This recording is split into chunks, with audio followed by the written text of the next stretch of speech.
आज का दिन मनीषा की जिंदगी का सबसे खूबसूरत दिन था।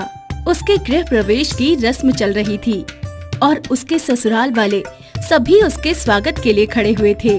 पल्लवी ने उसकी आरती की और फिर उसकी गृह प्रवेश की रस्म पूरी हुई। शादी की पहली रात उसकी बहुत अच्छी गुजरी और नए घर में आकर उसको भी बहुत अच्छा लगा। धीरे धीरे शादी को 7 दिन गुजर गए थे और अभी तक सब कुछ अच्छा चल रहा था। एक दिन सुबह 7 बजे ही जोरों से किसी ने उसका दरवाजा खटखटाया। अरे कौन है जो सुबह सुबह परेशान कर रहा है? मनीषा आंखें मलती हुई उठी और उसने दरवाजा खोला। अरे माँ जी, आप नाश्ते के लिए बुलाने आई हैं? हाँ आई हूँ, लेकिन नाश्ता करने के लिए नहीं, बनाने के लिए। बनाने के लिए? हाँ, आज से तुम घर के काम करना शुरू कर दो। किचन में आओ और मेरे साथ सबके लिए नाश्ता बनाओ। मनीषा को इतनी सुबह उठकर बहुत बुरा लगा, लेकिन वो चुपचाप किचन में चली गई। तुम पराठे बना लो, मैं इतने में जूस तैयार कर देती हूँ। माँ जी, ऐसा करिए ना, आप पराठे बनाइए और जूस निकालने का मुश्किल काम मैं कर देती हूँ। अरे वाह, घर के काम में क्या मुश्किल क्या आसान, जो बताया है उसे करो। सास मैं हूँ, तुम नहीं। ना चाहते हुए भी मनीषा ने पराठे बनाने शुरू कर दिए और पूरे किचन में धुआं ही धुआं हो गया। अरे पराठे बना रही है कि हवन कर रही है? इतना घी क्यों डाल रही है कि धुआं पूरे घर में फैल रहा है? पराठे बनाने नहीं आते क्या? माँ जी, आप पराठे की बात कर रही हैं? मुझे तो रोटी बनानी भी नहीं आती। घर का सारा काम मम्मी किया करती थी। अरे बाप रे, इसको तो सब कुछ खुद ही सिखाना पड़ेगा। पल्लवी ने हर एक पराठे में मनीषा की मदद की, जिससे उसको गुस्सा आ गया। अरे इतना तो मैं जब भी नहीं थकती जब अकेले बनाती हूँ, जितना तेरे साथ बनाने में थक गई। मैंने तो पहले ही कहा था, जूस मैं निकाल देती हूँ। आप ही चाह रही थी कि मैं पराठे बनाऊं। तू कहना क्या चाहती है? तू घर का कोई काम नहीं करेगी? मैंने ऐसा कब कहा? मैंने तो बस ये कहा कि जो काम मुझे नहीं आता वो आप खुद कर लेंगी तो अच्छा ही होगा। वाह, मतलब तेरे होते हुए मैं घर का काम करूंगी? तुझे ये बोलते हुए शर्म नहीं आती? अब इन दोनों में लंबी बहस हो गई और इनकी बहस सुनकर राजीव और उसके पापा भी वहाँ पहुँचे। अरे क्या हुआ? आप दोनों ऐसे क्यों लड़ रही हो? पता नहीं क्या हो रहा है इनको। सुबह सुबह मुझे चूल्हे में झोंक दिया और अब काम करवाने के बाद इतना सुना रही है। ये क्या बदतमीजी कर रही हो तुम? माँ से ऐसे बहस करोगी? तुम भी उनकी ही साइड लेना। देखा नहीं कैसे मुझे 7 बजे उठाकर ले गई और तभी से काम में लगा रखा है। मनीषा, ये घर तुम्हारा ही है। मैं तुम्हारा पति हूँ और हम सब तुम्हारी फैमिली। अगर तुम इस घर को अपना समझती हो तो इस घर के काम भी पूरा दिल लगाकर करो ना। बहस करके क्यों अपनी आदत खराब कर रही हो? मेरा घर है तो क्या अब इनका नहीं है जो मैं ज्यादा काम करूँगी? इन दोनों की बहस लंबी हो गई। इसी बीच राजीव और उसके पापा ऑफिस के लिए निकल गए, लेकिन मनीषा चुप होने को तैयार ही नहीं थी। मेरे पास इतना टाइम नहीं है कि आपसे दिमाग मारती रहूं। मैं नौकरानी बनकर नहीं रह सकती। मैं जा रही हूँ अपने मायके। मनीषा ने अपना बैग पैक किया और घर से निकल गई। 2 घंटे के सफर के बाद वो अपनी माँ के घर पहुँची। अरे मनीषा बेटी, तुम आओ आओ। तुम्हारे साथ राजीव नहीं आया? अकेले आई हो क्या? अरे मम्मी, आज सुबह से ही पता नहीं सासू माँ को क्या हो गया था। मेरे पीछे हाथ धोकर पड़ गई। ये कर ले, वो कर ले, ये बना ले, वो बना ले। मुझे इतना परेशान किया कि मुझे यहाँ आना ही पड़ा। अरे बेटा, वो तेरा ससुराल है। तुझे वहाँ के काम मन लगाकर अपने आप करने चाहिए और जो तेरी सास तुझे सिखाएगी वो तेरे अच्छे के लिए ही होगा बेटा। आप मुझे यहाँ रहने देंगे या नहीं? बोलो, फिर मैं अपने किसी दोस्त के घर पर जाऊँ। इसके बाद उसके माँ बाप दोनों चुप हो गए। मनीषा मायके आकर बहुत खुश थी। पूरे दिन मोबाइल में लगी रहती और उसकी माँ काम में अपना दिन गुजार देती। कई बार राजीव का कॉल भी आता तो वो उससे ठीक से बात नहीं करती। मनीषा, तुम वहाँ क्यों चली गई? अपना घर छोड़कर भला कोई जाता है? और अगले हफ्ते तो हम हनीमून पर जाने वाले हैं। देखो राजीव, जितना काम तुम्हारे घर में तुम्हारी माँ करवाना चाहती है ना, मैं उसे कभी जिंदगी में नहीं सीख सकती। और रही बात हनीमून की, तो मुझे नहीं जाना। मैं मेरे पापा के घर पर बहुत खुश हूँ। ये क्या कह रही है बेटी? वो तेरा ससुराल है। मम्मी, मैं ससुराल नहीं जाऊंगी और ये मेरा अटल फैसला है। अब आप दोनों कुछ नहीं बोलना। मनीषा ने कॉल काट दी और फिर मोबाइल में रील्स देखने लगी।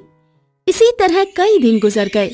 मनीषा के माँ बाप को उसका इतना लापरवाह होना बहुत बुरा लग रहा था, लेकिन इकलौती होने की वजह से ये उससे कुछ नहीं कह पाए। उनको चिंता थी कि अगर ये इसी तरह जिद में रहेगी तो घर कैसे संभालेगी। लेकिन मनीषा के कान पर जूं नहीं रेंग रही थी। एक दिन मनीषा की दोस्त डिम्पल घर पर आई। अरे मनीषा, तू यहाँ कैसे? मैंने तो सोचा था तुझसे मिलने तेरे ससुराल ही जाऊंगी। हाँ, मैं कुछ दिनों से यहीं रह रही हूँ। यहाँ क्यों रह रही है? हनीमून पर नहीं गई क्या अभी तक? या तेरे पति के पास पैसे नहीं है तुझे घुमाने ले जाने के लिए? अब वो नहीं तो अब वो तो बहुत अच्छे हैं। मैं ही अपनी मर्जी से रुकी हुई हूँ। अच्छा ठीक है, ये देख, तुझे मेरे हनीमून के फोटो दिखाती हूँ। ये कहकर डिम्पल ने उसको अपने हनीमून के फोटो दिखाए, जिसमें दोनों पति पत्नी बहुत खुश थे। फोटो बहुत सारे थे, जिनको देखकर मनीषा को जलन होने लगी। अरे क्या हुआ? तू तो कुछ बोल ही नहीं रही। तुझको अच्छा नहीं लग रहा है क्या? अरे अच्छा क्यों नहीं लगेगा भला? अच्छे लग रहे हो दोनों। ये देख, ये हमारी पूरी फैमिली हनीमून के बाद टूर पर गए थे, वहाँ की है। डिम्पल ने उसको फोटो दिखाई तो उसमें उसके सभी ससुराल वाले बहुत खुश दिख रहे थे। तेरे ससुराल वाले ऐसे कैसे तेरे साथ घूमने चले गए? वो रोक टोक नहीं करते? अरे भला क्यों करेंगे रोक टोक? तुझे पता भी है घर में 8 मेंबर हैं। उनके लिए रोटियां मैं अकेले बनाती हूँ और खाना माजी के साथ मिलकर। पूरा दिन घर के काम में ही निकल जाता है। जब मैं इतनी मेहनत कर रही हूँ तो वो गुस्सा क्यों करेंगे? वो तो हर महीने पूरी फैमिली के साथ मुझे घुमाने ले जाते हैं। बात तो तेरी सही है, लेकिन घर में तो तू कोई भी काम नहीं करती थी। अब ससुराल में इतनी मेहनत कैसे कर पा रही है? अरे पागल, जितनी आजादी माँ बाप देते हैं उतना तो कोई नहीं दे पाता। घर पर थी तो कोई काम नहीं करती थी, लेकिन अब ससुराल में मैं काम नहीं करूँगी तो मैं कभी अच्छी नहीं बन पाऊंगी ना। अपनी इज्जत भी खो दूंगी और अपने पति का प्यार भी। इसलिए इन सभी खुशियों को पाने के लिए अगर मुझे रोजाना काम करना पड़ रहा है तो उसमें बुराई ही क्या है? जब ये डिम्पल इतनी अमीर होकर ससुराल का काम कर रही है तो मैं तो इसके आगे कुछ भी नहीं। मुझे वहाँ से भागकर नहीं आना चाहिए था। मुझे वापस जाना चाहिए और उस घर में सभी का दिल जीतकर अपनी इज्जत बनानी चाहिए। अगली सुबह मनीषा अपने कपड़े पैक करने लगी। क्या हुआ बेटा, सुबह सुबह ये क्या कर रही हो? माँ, मैं अपने घर जा रही हूँ। और कहाँ जाऊंगी? ये सुनकर दोनों को हैरानी भी हुई और अच्छा भी लगा। शाम के समय जब मनीषा ससुराल पहुँची तो सब उसे देखकर हैरान रह गए। क्यों बहू, तू तो ससुराल नहीं आने वाली थी ना? अब ऐसा क्या हुआ जो बिना बुलाए लौट आई? माँ, अब वो आ गई है तो आप ऐसा क्यों बोल रही हो? नहीं राजीव, माँ को बोलने दो। इनको बोलने का हक है। गलती मेरी ही थी। अपने असली घर को ससुराल का नाम देकर मैं ही छोड़कर चली गई थी। मुझे अपनी गलती पर पछतावा है। उसके लिए आप मुझे जो सजा देना चाहती है दे सकती हैं। सजा को कौन सा मैं तुझे फांसी दे दूंगी। चला किचन में मेरी हेल्प कर। जी माँ जी। मनीषा किचन में गई और उसने पूरी लगन से अपनी सास की खाना बनाने में मदद की। क्या बात है, आज तो खाना बहुत टेस्टी बना है। अरे बनेगा कैसे नहीं, मेरी बहू ने जो बनाया है। माँ जी, अब से आप ऐसे ही मुझे रोजाना नई नई डिश बनाना सिखाइएगा।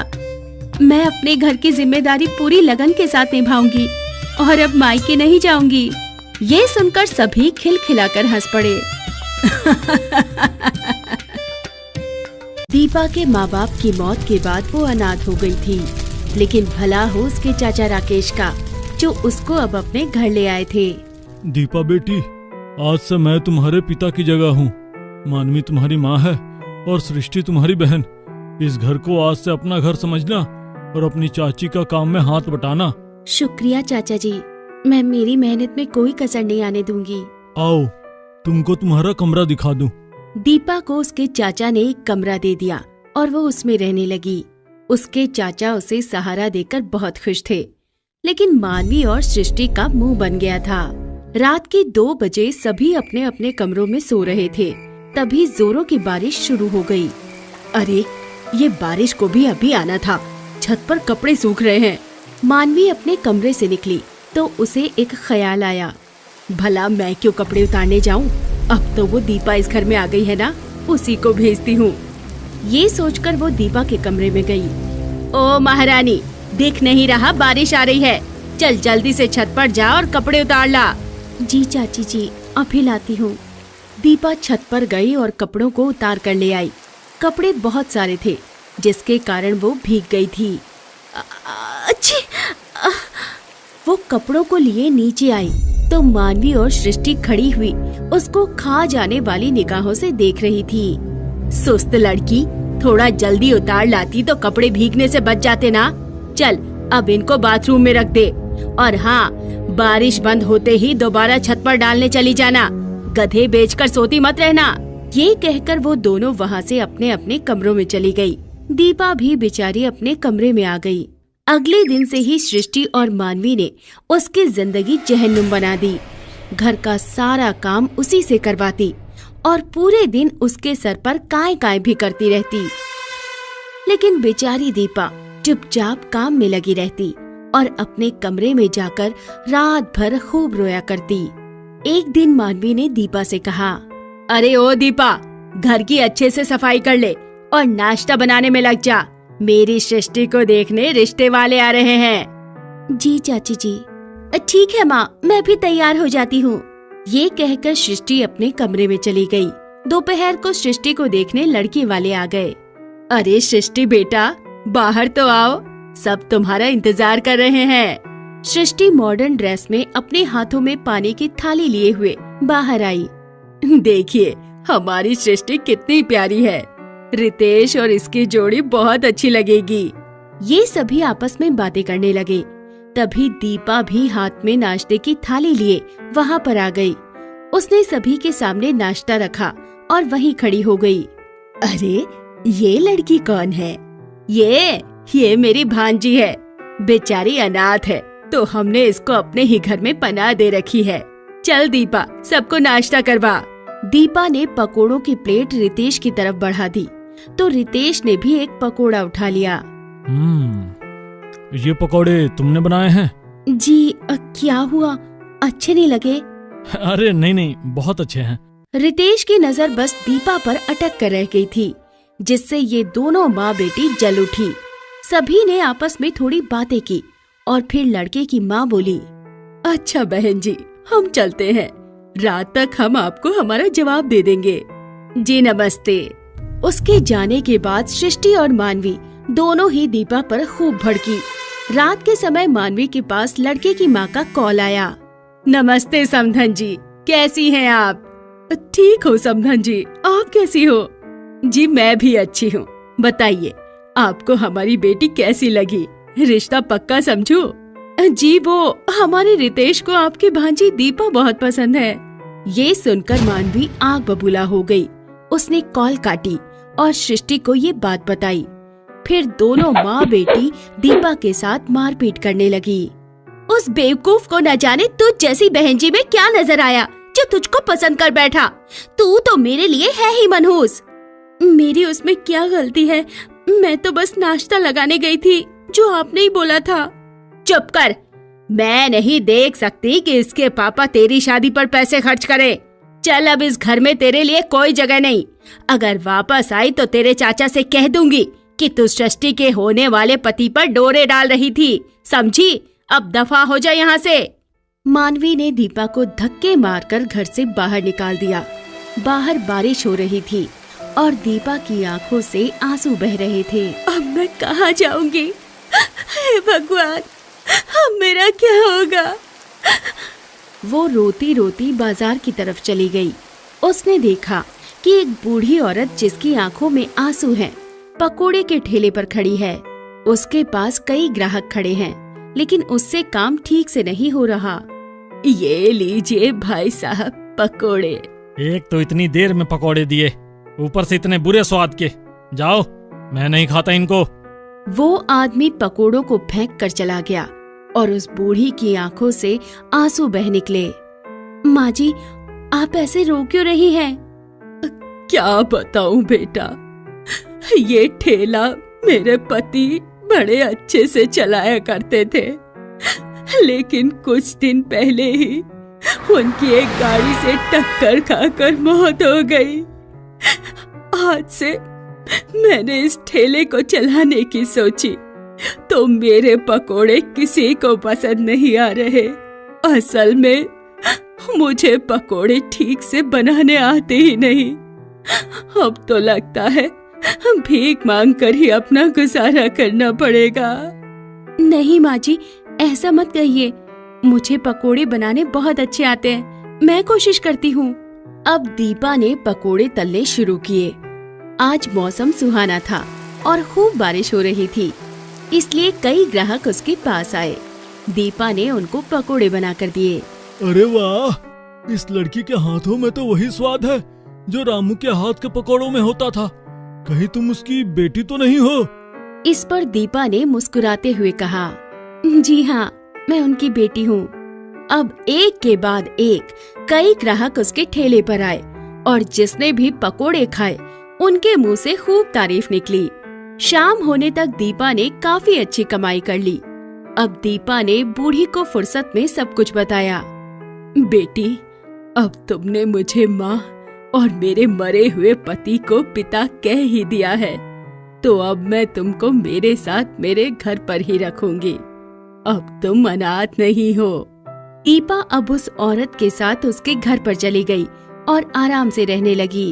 उसके हाथ के पकोड़े खूब मशहूर हो गए। रोजाना बारिश आती और भीड़ उसके ठेले पर उमड़ती। उसने 15 दिनों में ही काफी पैसे कमा लिए।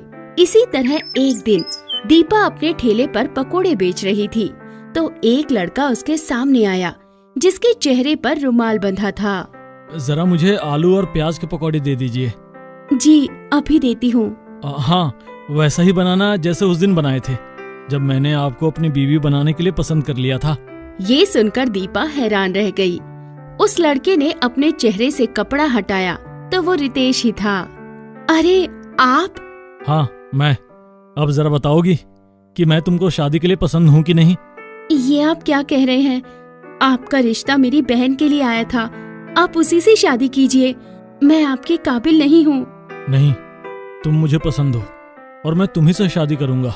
लेकिन अब मेरी जिंदगी बदल चुकी है। ये मेरी माँ है और मैं कभी भी इनका साथ नहीं छोड़ना चाहती। मेरा सपना है कि मैं एक बड़ा होटल खोलूं और अपनी माँ की परेशानी दूर करूं। तुम मुझसे शादी भी कर लोगी और अपना सपना भी पूरा होते देखोगी। तुमको इनका साथ छोड़ने की भी जरूरत नहीं है। अब रितेश ने बूढ़ी से दीपा का हाथ मांगा तो उसने फौरन हाँ कर दी। रितेश ने दीपा से शादी कर ली और उसके बाद दीपा का एक होटल खुलवा दिया।